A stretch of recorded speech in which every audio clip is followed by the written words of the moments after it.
গাজীপুরের ঘটনায় হতবাক, কারণ পেশাগত দায়িত্ব পালন করতে গিয়ে গাজীপুরের তুহিন কিন্তু মারা গেছে দুর্বৃত্তর হাতে। এ পর্যায়ে বক্তব্য রাখার জন্য অনুরোধ জানাচ্ছি সাগাটা উপজেলা প্রেস ক্লাবের সম্মানিত সাধারণ সম্পাদক নূর হোসেন রেইনকে। আমরা দেখেছি ফেসবুকে যে ভাইরাল হয়েছে, তাকে এমনভাবে নৃশংসভাবে মারা হয়েছে, ইট দিয়ে পায়ে আঘাত করা হয়েছে, নৃশংসভাবে হত্যা করা হয়েছে।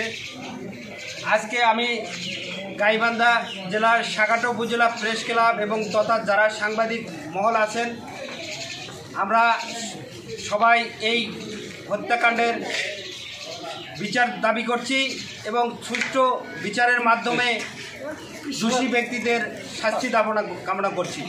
আমরা ইতিমধ্যেই দেখেছি যে সরকারের পক্ষ থেকে গ্রেপ্তার কার্যক্রম চলছে,